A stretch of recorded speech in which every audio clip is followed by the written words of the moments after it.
नमस्कार. जय भीम, जय शिवराया. मी सुनील शरद बगाडे, पाचगणी नगर परिषदच्या नगराध्यक्ष पदासाठी एक इंडिपेंडंट अपक्ष म्हणून उमेदवार उभा आहे.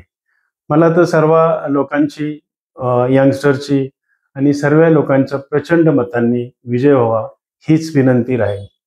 मी का उभा राहिलोय आणि कशासाठी राहिलोय ह्याचं कारण मी तुम्हाला सगळ्यांना सांगू इच्छित आहे. कारण का माझं विजन आणि मिशन काय आहे ह्या सिटीसाठी किंवा टाउनसाठी.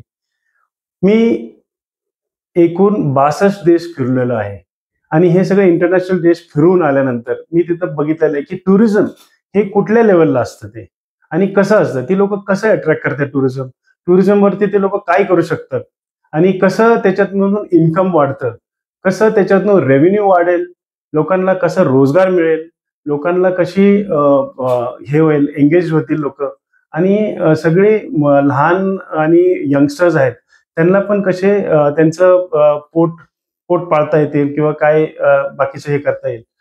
तर ह्याच्यामध्ये टुरिझम आपल्याकडे म्हणले तर 4च पॉईंट आहेत. एक तर टेबलँड एक पॉईंट आहे, दुसरा आहे पारसी पॉईंट आणि एक आपला सिडनी पॉईंट आणि एक हॅरिसन फॉली आहे. असे 4 पॉईंट्सला आपण व्हिजिट करतो. जर आपल्याकडं अजून वाढले पॉइंट्स आणि मल्टिपल ऍडव्हेंचरस ऍक्टिव्हिटीज जर वाढवल्या आपण, त्या जर आणल्या इथं, तर ऑटोमॅटिकली फुटफॉल म्हणजे जी लोकांचा टुरिस्टसाठी जे विकेंड्सला येतात लोक, ते समजा पुण्यावरून येतात, मुंबईवरून येतात किंवा गुजरातवरून येतात. तर गुजरातवरून लोक आले तर ते 2-3 दिवस राहतात. पण पुणे आणि मुंबई म्हणजे 1 डे 1 नाईट स्टे आणि नेक्स्ट डे बॅक. तर त्यांच्यासाठी आपण काय करू शकतो आणि ती लोक कशी अजून अट्रॅक्ट होऊ शकतात इतर महाराष्ट्राच्या बाकीच्या कानाकोपऱ्यातून, हे आपण करू शकतो.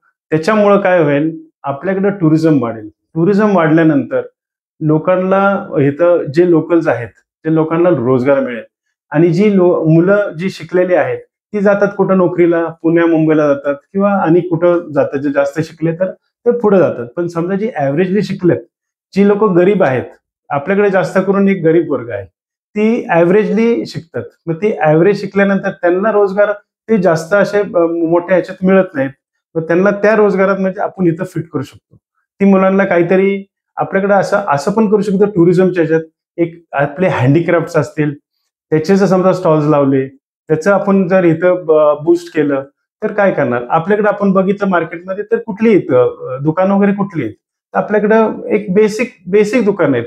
तशी अशी आर्टिफॅक्टची किंवा हँडीक्राफ्ट किंवा इथून एखादं सुविनेर न्यायचंय, तर टुरिझम वाढवलं तर इथल्या लोकांची काय, त्यांची आठवण काय असणार आहे. तर लोकांनी काहीतरी आठवण घेतली पाहिजे ना, तर त्याच्यासाठी काहीतरी सुविनर्स घेऊन झाले पाहिजे. ते सुविनर असं असलं इथून केलं तर ते घेऊन जाऊ शकतात, असं पण करता येईल. दुसरी गोष्ट अशी आहे की आपल्याला पाचगणी हे स्वच्छ हे मिळालं होतं, त्याला पुरस्कार मिळालेला आहे. पण ती स्वच्छता ही दिसत नाही आता. ती आपण बघितली तर ते एकदम तसंच, म्हणजे तुम्ही जर गल्ली गोळ्या बघितल्या तर एकदम घाण आहे. त्यांना म्हणजे काय तिथं काय वेस्ट मॅनेजमेंटचा काहीच तिथं काही त्याचं इम्प्लिमेंटेशनच नाहीये. ते सगळं वेस्ट झालेलं आहे. वेस्ट मॅनेजमेंट हे वेस्ट झालेलं आहे. तर हे परत कसं करता येईल आपल्याला, हे इको सेन्सिटिव्ह झोन असल्यामुळं प्लास्टिक फ्री कसं करता येईल. तर माझ्याकडे प्लास्टिक फ्री करण्यासाठी पण प्रोजेक्ट आहे की ज्या समजा आपल्याकडे बचत गटच्या लेडीज आहेत, त्याच्यातून आपण जर समजा त्यांना हे दिले, बॅग्स बनवायला दिले कशाचे, समजा जो ओल्ड कपडे असतात लोकांचे, कितीतरी लोकांनी कपडे ठेवलेले असतात, ते असेच फेकून देतात. तर त्याच्या जर त्यांनी बॅग्स बनवल्या, तर इन्स्टेड ऑफ प्लास्टिक्स त्या सगळ्या दुकानांमध्ये त्या बॅग्स दिल्या त्यांना व्यवस्थित हे करून, तर त्या बॅग्स पण युज करता येतात. पूर्वी नाही का बाजाराला आपण पिशव्या बनवायचो आणि घेऊन जायचो, बुधवारचा बाजार पिशव्या घेऊन यायचो किंवा काय पण असायचं, आपण रिसायकल करायचो.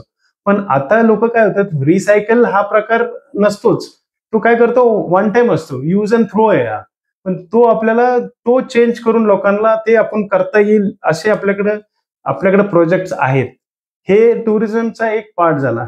दुसरं झालं, जर ऍडव्हेंचरस स्पोर्ट्स जर इंट्रोड्यूस केले इथं पाचगणीमध्ये, तर त्याच्यामधून खूप लोक अट्रॅक्ट होतील. कारण का आजकाल काय झालं, लोकांना ऍडव्हेंचर पाहिजे. पूर्वी कसं होतं की बाबा ठीक आहे, तेवढं फिरलं इकडे तिकडे, हे केलं ते केलं तर चालतंय. तर ऍडव्हेंचर स्पोर्ट्स हे खूप खूप इथं आणि इथं आहेत त्याचे. त्याचं आपल्याला इथं स्पॉट्स आहेत, मी शोधलेले आहेत की तिथं ऍडव्हेंचर स्पोर्ट्स आपल्याला करता येतील आणि एन्व्हायरमेंटचं सगळे हे परमिशन्स घेऊन ग्रांट करून ते सगळं करून इम्प्लिमेंट करता येतं. ते आपल्याला इंट्रोड्यूस करता येईल इथं, जेणेकरून लोकांना रोजगार मिळेल, पैसे मिळतील, सगळी लोक समानतेने मोठी होतील. आपल्याला काय सगळ्यांना घेऊन जायचंय, आपल्याला स्वतःला पुढे नाही जायचं. सगळे समानतेने घेऊन गेलो तर सगळ्यांचा उद्धार होईल आणि सगळे एका एका पेजवरती येतील. हे तर टुरिझमचा पार्ट झाला. दुसरा पार्ट असा आहे की इथं लोकांना पैसे कसे मिळतील हे हे पण आपल्याला केलं पाहिजे. कारण का आजकाल काय झाले, शॉर्ट टर्म झाले. लोकांना कसं क्विक मनी पाहिजे.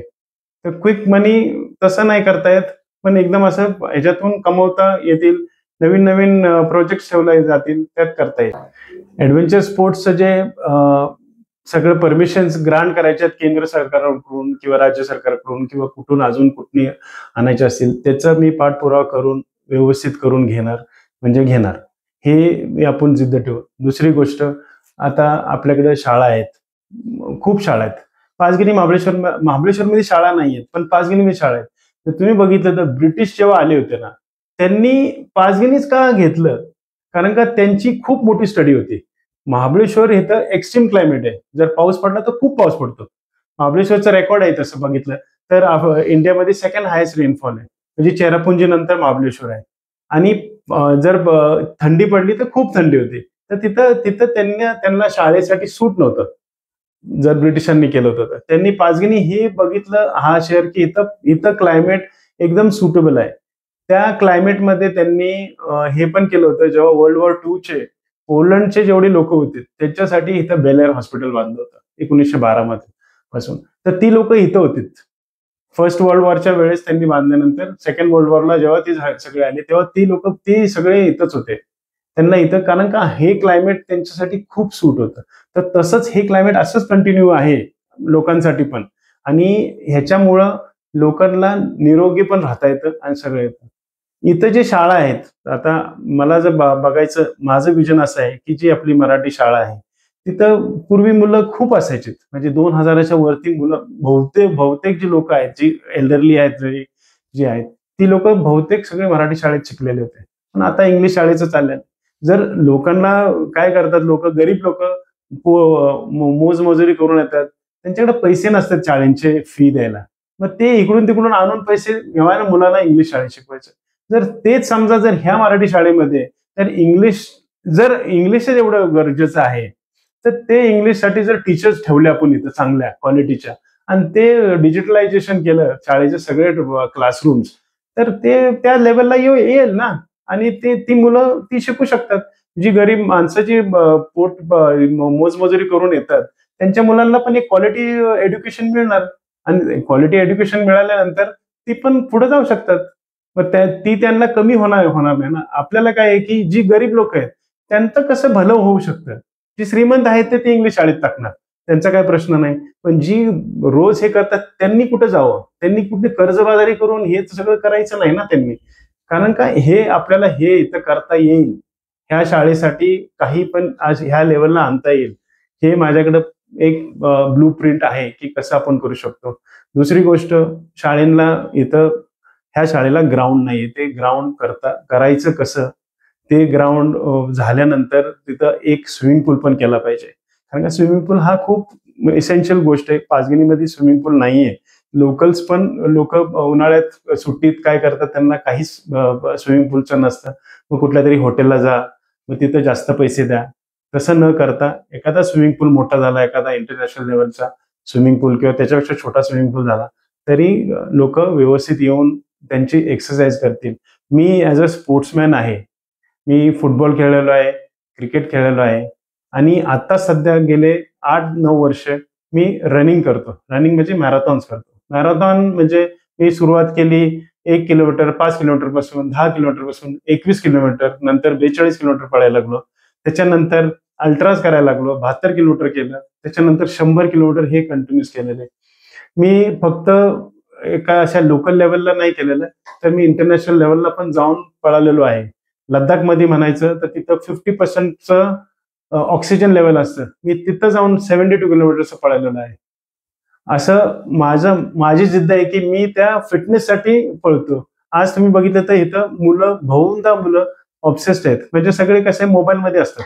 मोबाईलमध्ये कंटिन्युअसली असल्यामुळे ऑब्व्हियसली ते काय करणार, मग काय खाणार, कुरकुरे, चिप्स हे ते खात खात ते मोबाईल बघणार, मग त्यांचं वजन वाढतं, मग ते काय करत नाहीत.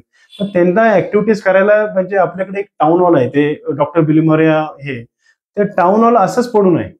त्याला जर व्यवस्थित केलं, त्यांचं जर रिपेअर्स वर्क केलं, त्याचं जी रूफ लेवल आहे, त्याची अजून जर उंची वाढवली, तर तिथं 2 सुंदर बॅडमिंटन कोर्ट होतील. बॅडमिंटन कोर्ट झाले तर तिथून तुम्हाला रेव्हेन्यू जनरेट होणार. कारण का तुम्ही पर आड घ्यायचं. पुण्याला, मुंबईला तुम्ही बघितलं तर बॅडमिंटन खेळायला पैसे देतात लोकं. तसं तुम्ही थोडे पैसे घ्या आणि करा. आणि तसं ते होऊ शकतं. त्या पर्यटनच्या हिशोबात होऊ शकतं. दुसरी गोष्ट काय आहे, की इथं जेव्हा लोकं येतात, तेव्हा पार्किंगचा खूप मोठा इश्यू आहे. पार्किंगसाठी ॲक्चुअली आपल्याकडे जागा आहे. पार्किंग जर बघितलं तर बस स्टँड आहे, त्याच्यावरती तुम्ही परमिशन्स काढू शकता. हा पाठपुरावा जर केला, परमिशन गव्हर्नमेंटलाच आहे ना, ते काय दुसरं कोणाचं आहे. त्यांच्या बसेस खालून जाऊ शकतात. वरती 2 लेव्हलला पार्किंग होईल. 400-500 गाड्या तिथं बसल्या. तिथे एक अड्डा पण आहे. जे डॉक्टर बिलमोरियाचं हे मार्केट आहे, त्याच्या मागे ओपन स्पेस आहे. तिथं पण बनवली पार्किंग तर तिथं पण होईल. आणि हा इको झोन आहे ना, झोन फ्री होऊ शकतो. म्हणजे रोड ना ट्रॅफिक फ्री होऊ शकतो आणि ट्रॅफिकला काही होणार नाही असं करू शकतो. ह्याच्यात तर पार्किंगचं झालं तर पार्किंगची इमारत आहे. माझ्याकडे अजून एक प्रोजेक्ट असा आहे की पार्किंगचा दुसरा एक प्रोजेक्ट आहे, ते आपण शॉपिंग सेंटरमध्ये पण करू शकतो. जिथून हा पार्किंग मधून रेव्हेन्यू पण जनरेट व्हायला पाहिजे. पे एन पार्क केलं पाहिजे.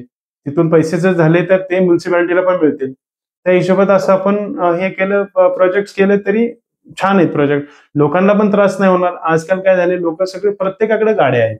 ते कुठं करणार, मध्ये आधी लावणार, मग लोक येणार जाणार, मग ते सगळे एकमेकांबरोबर चिडचिड होती किंवा भांडणं होतात किंवा काय छोट्याशा गोष्टींनी कोणाची गाडीला घासली किंवा प्रत्येकाची गाडी आपापले प्यारे असते. जर व्यवस्थित पार्क झाल्या, सगळ्या चांगल्या सुटसुटीत झाल्या, लोकांना काही त्रास नाही झाला, तर काही इश्यू नाहीये. तर हे असं एक पार्ट आहे माझा एक विजनचा. दुसरं असं विजन आहे की इथं मेडिकल फॅसिलिटी हा एक नाहीच आहे, नसल्यात आहे. कारण का इथं जे दवाखाना आहे तो झेडपीचा आहे आणि तो पण आहे ना प्राथमिक केंद्र आहे. म्हणजे ओन्ली फर्स्ट इलाज. एखादं काही मेजर झालं तर लोकांना कुठं पळावं लागतं, त्यांना जावं लागतं वाईला किंवा सातारा की नाही तर मग पुणा. पण वाईला जाणं आणि इथून घाटातून अशा वेळेस किती वेळा केसेस झाल्यात की लोक आपल्यातून निघून जातात. म्हणजे आपले लव्ड वन असतात ते निघून जातात. कशासाठी? तर हे नाही मिळालं, बेसिक बेसिक मेडिकल फॅसिलिटी नसते. तर त्याच्यासाठी माझ्याकडं असा प्रोजेक्ट आहे की आपण इथं 4-5 डॉक्टर्सची टीम आणू शकतो.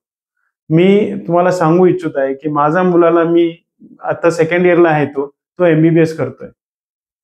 मी हे तुम्हाला हा बळाने सांगतोय, म्हणजे की की असं नको वाटायला तुम्हाला कसं, की माझा मुलगा एमबीबीएस करतो ते, की बाबा तू उद्या पुढे असं असेल तर तू लोकांची सेवा करायची ऍज अ डॉक्टर झाल्यानंतर.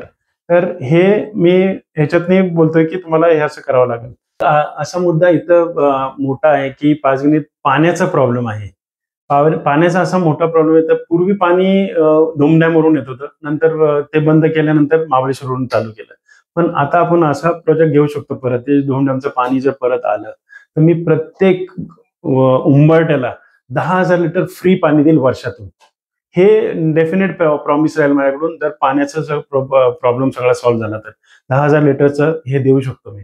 दुसरा असे आहे की इंटरनल रोड्स ना खूप खूप खराब आहेत. ते सगळे कॉन्क्रीट करण्यात यावेत आणि ते व्हावेत. म्हणजे त्यांनी काय होईल, लोकांना काही त्रास होणार नाही. कारण का जे टार रोड झाले तर पाऊस पडल्यानंतर टार आणि ते पाण्याने सगळे रोड उकळून जातात आणि लोकांना खूप त्रास होतो. आणि ह्या रोड्सवरती कोण चालतं? सर्वसामान्य लोक चालतात. गरीब लोक असतात ते चालतात, शाळेत मुलं जातात ते चालतात, त्यांना त्रास होतो. बाकी गाडी गाडी आणि टू व्हीलरवरती चालणारे त्यांना काय एवढा त्रास नाही होत. जे टू व्हीलरवाले असतात त्यांना मणक्याचा प्रॉब्लेम होतो, तर त्यांना मेडिकली इश्यू होऊ शकतात. पण कार्सला तर नाही, एवढा होत नाही. पण मेन लोकांना प्रॉब्लेम आहे तो जो आहे सर्वसामान्य लोकांना जे चालतात. तर त्यांच्यासाठी जर इंटरनल रोड्स कॉन्क्रीट झाले तर खूप छान आहे. एक अशी एरिया आहे सिद्धार्थनगर की तिथं ड्रेनेजचा खूप मोठा प्रॉब्लेम आहे.